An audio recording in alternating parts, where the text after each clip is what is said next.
Hello everyone, मैं हूं आज का सना और स्वागत है आपका आज की इस वीडियो में जहां पे हम लोग बात करने वाले हैं on the topic how to remember dates in history. तो बहुत सारे लोगों का ये क्वेश्चन था, ठीक है, बहुत सारी क्वेरीज आ रही थी बच्चों की कि मैम हिस्ट्री पढ़ तो लेते हैं, मजा आता है, समझ में आता है, लेकिन जो डेट्स हैं वही नहीं याद रहती। क्योंकि कहानी तो सुन लेते, कहानी सुनने में सबको अच्छा लगता है, जैसे मूवी देख लेते हैं, स्टोरी सब समझ में आ जाती है, जैसे कोई एक्सप्लेन करता है, लेकिन जो डेट्स है वही जो है वो याद नहीं हो पाए, क्योंकि इतनी सारी डेट्स होती हैं। और ये ऐसा नहीं है कि ये कोई बेवजह की बात है, कि सही रीजन भी है और ये वैलिड रीजन है कि बहुत सारे लोगों को दिक्कत होती है, बहुत सारे ऐसे होते हैं जिनको याद हो जाती है, लेकिन बहुत सारी प्रॉब्लम्स ज्यादातर बच्चों में देखने को मिलती है।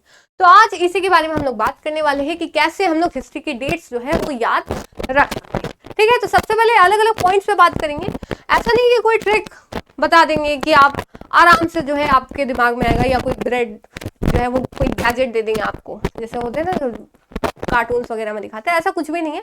जो भी होगा हम लोग बस मेथड बता सकते हैं, वो आपको खुद पे अप्लाई करना होगा, तभी आपको याद होगा। और सबसे पहले तो आपका विल पावर होना चाहिए। अगर आप चाहते हैं याद करना तभी याद होगा, नहीं तो आप कोई भी मेथड अपना लीजिए, आपको याद नहीं होने वाला। तो सबसे पहले तो जो आप समझ सकते हैं, that is to make connections.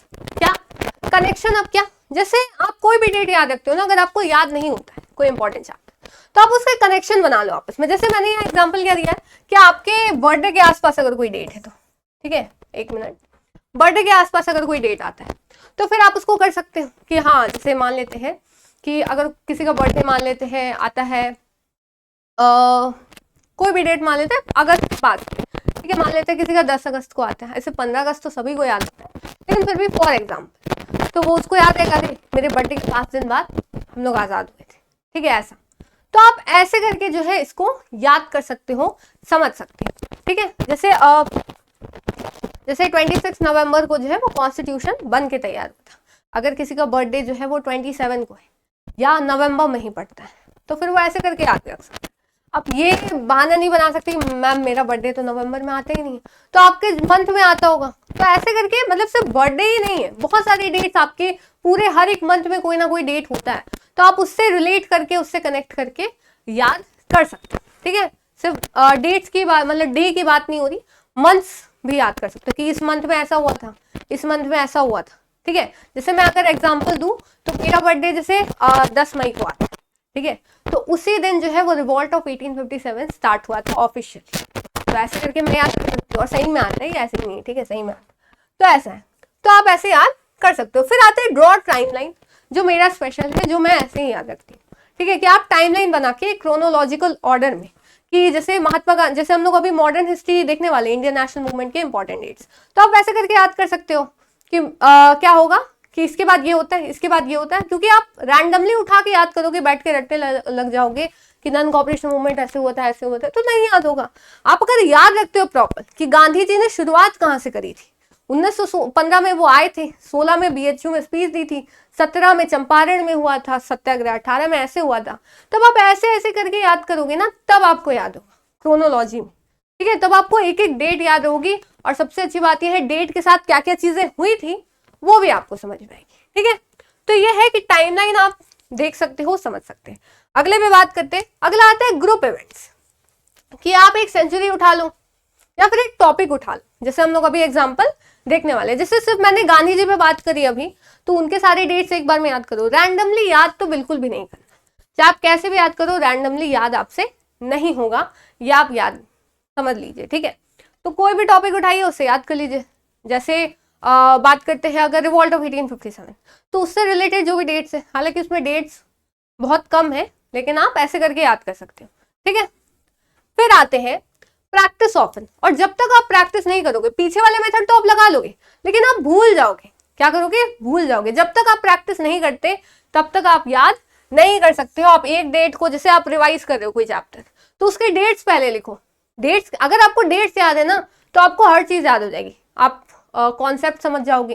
जैसे परमानेंट सेटलमेंट है, कब आया था, 1793 में, किसने लाया था, कॉर्नवालिस ने, ऐसे करके याद कर सकते हो। प्लान किसने किया था, जॉन शोर ने, ठीक है। तो ये चीजें ऐसे आपको याद रहेगा, आप अगर लिख कर याद रखते हो, बार बार रिवाइज करते हो तो। फिर बात करते हैं यूज फ्लैश कार्ड्स, या फिर आप जो भी स्टिकी नोट्स वगैरह जो भी आप कर सकते हो ऐसे करके यूज कर सकते हो, कहीं चिपका दिया, ठीक है। ये अगर आप सोते उठते बैठते अगर आप देखते हो तो याद आपको हो ही जाएगा, ठीक है। कोई एक टॉपिक चुनिए कि आज इसके सारे मतलब अब एक हफ्ते के अंदर इसके सारे डेट्स याद करने हैं, तो उससे रिलेटेड चिपकाइए अपने जो भी स्टडी प्लेस हो, स्टडी एरिया हो आपका, तो वहां पे आपको याद हो जाना चाहिए तब तक, क्योंकि आप जितनी ज्यादा बात कोई चीज देखते हो ना तुरंत आपको याद हो जाता है। और फ्लैश कार्ड में लिखा है कि जैसे आप एक साइड आप डेट लिख लिया कि 1920 में क्या हुआ था, उसके पीछे लिख दिया नन कोऑपरेशन मूवमेंट, तो ऐसे करके आप ये कर सकते हो, क्विज खेल सकते हो अपने साथ कि 1920 में क्या होता है, नन कोऑपरेशन मूवमेंट, पलट के आप देख सकते हो, मतलब समझ रहे हो ना कि क्या बताया जा रहा है, तो आप ऐसे करके याद कर सकते हो। और लिखने का तरीका तो बताया ही, और साथ साथ आखिर आता है turn it into a game. अगर आप क्विज के फॉर्म में, गेम के फॉर्म में अगर खेलते हो तो आपको याद हो जाता है, ठीक है, क्योंकि आपको इंटरेस्ट बनने लगता है उसमें। क्यों आपको क्रिकेट की सारी चीजें याद रहती है ज्यादातर लड़कों, क्यों हर एक प्लेयर का हर एक चीज याद रहती है, किसी किसी को तो स्ट्राइक रेट तक याद होता है कि इसका इतना है, इनका इतना है ना। तो वो क्यों होता है, क्योंकि आपको इंटरेस्ट है। तो सबसे पहले तो इंटरेस्ट बनाना होगा, तो इंटरेस्ट के लिए आप क्विज वगैरह खेल सकते हैं, ठीक है।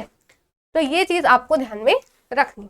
जैसे हमारा जो बैच है उसमें आप देखते हो कि लेक्चर के बाद क्या होता है, आपको क्विज मिलते हैं, ताकि लेक्चर में आपने जो भी पढ़ा है ना वो क्विज के फॉर्म में, क्वेश्चंस के फॉर्म में आपको मिल जाते हैं, तो आपको वो चीज याद रहती है। तो कहीं ना कहीं वो आपको एक टाइम पे, एक पॉइंट पे हेल्प तो करती है। तो ये चीज आप ध्यान रख सकते हो। अब जैसे आते हैं इंपॉर्टेंट डेट्स, जैसे मैंने जो भी पॉइंट्स बताए हैं उससे हम लोग थोड़ा इंडियन नेशनल मूवमेंट से रिलेटेड जो मॉडर्न हिस्ट्री का पार्ट है उसके थोड़े जो डेट्स है वो याद करने के ट्राई करते हैं, ठीक है। जैसे सबसे पहले आता है इंडियन नेशनल मूवमेंट, आप देखते हो 1900 के बाद से शुरू होता है ना। या आप 1885 में भले कांग्रेस बन जाती है, लेकिन उसके बाद से जो है वो शुरू होता है, उस मतलब पेस पकड़ता है। ऐसा मैं नहीं कह रही कि पहले था ही नहीं, पहले भी आप देखते हो मॉडरेट पेस चल रहा था। तो एक चीज क्या समझिए कि उनसे पहले क्या हुआ था, जैसे बैटल ऑफ प्लासी, किनसे आजादी मांग रहे हैं, अंग्रेजों से ना। अंग्रेज आए कब, तो 1757 में बैटल ऑफ प्लासी होती है। आप इससे एक और चीज रख सकते हो कि बैटल ऑफ बक्सर होती है 1764 में। तो आप एक टॉपिक उठाइए उसका याद कर लीजिए, मैं एक बार में पूरा नहीं कह रही, एक टॉपिक उठाए याद कर लिया, ठीक है। आप ऐसे करके फिर फर्स्ट वॉर ऑफ इंडिपेंडेंस या फिर रिवॉल्ट ऑफ 1857 होता है। फिर 1885 में उसके कुछ समय बाद ही कांग्रेस बन जाती है ना, कांग्रेस फॉर्म होती है। फिर बात करते हैं अर्ली नेशनलिज्म, जैसा मैंने कहा कि मॉडरेट फेज चलता है, फिर एक्सट्रीमिस्ट फेज आता है ना। तो 1905 में जो है एक्सट्रीमिस्ट फेज के तहत बंगाल का पार्टीशन होता है, और जिसमें स्वदेशी मूवमेंट शुरू करते हैं जो एक्सट्रीमिस्ट होते हैं, है ना, स्वदेशी मूवमेंट शुरू होता है। अब इससे रिलेटेड आप ऐसे भी याद रख सकते हो, जैसे पार्टीशन ऑफ बंगाल 1905 में, है ना, तो किसने किया था, लॉर्ड कर्जन ने। फिर स्वदेशी मूवमेंट किन्होंने किया, बाल गंगाधर तिलक ने। तो आप ऐसे करके याद रख सकते हो, उससे रिलेटेड जो भी चीज आपको याद होगी, ये एक बार में नहीं होगा, आपको अभी भी हार्ड लग रहा होगा, तो ये प्रैक्टिस से आता है, ठीक है।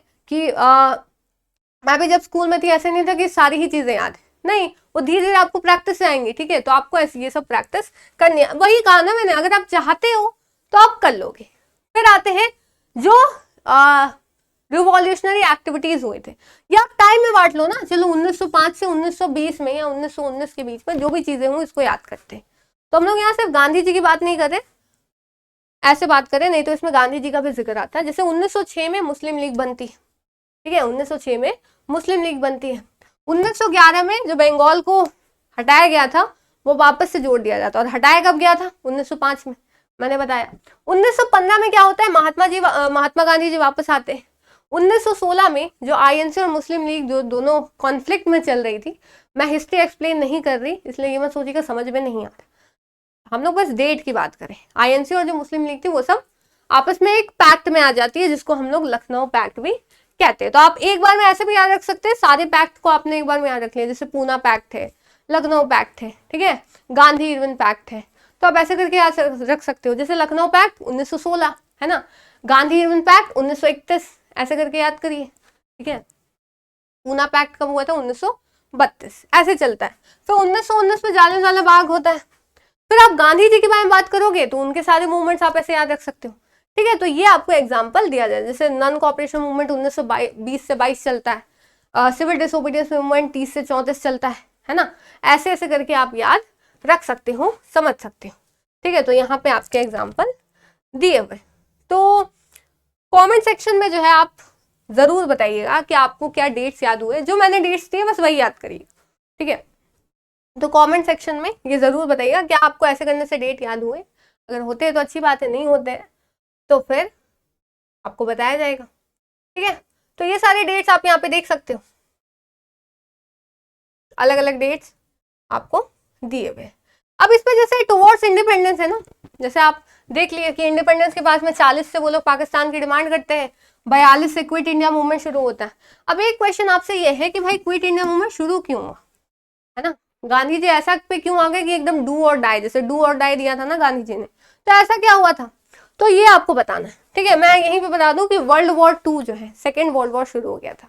अब आप कमेंट सेक्शन में मुझे बताइए कि वर्ल्ड वॉर 2 जो था उसका टाइम पीरियड क्या था। जैसे फर्स्ट तो 14 से 18 चलता है, सेकेंड वर्ल्ड वॉर का टाइम पीरियड आप बताइए, अगर आपको पता होगा तो आप इसमें ऐड करिए, ठीक है, खुद से भी ऐड कर सकते हैं, ऐसा नहीं कि पूरा परफेक्ट है, आपको हो सकता है एक्स्ट्रा पता हो, एक्स्ट्रा पता है तो बहुत अच्छी बात है।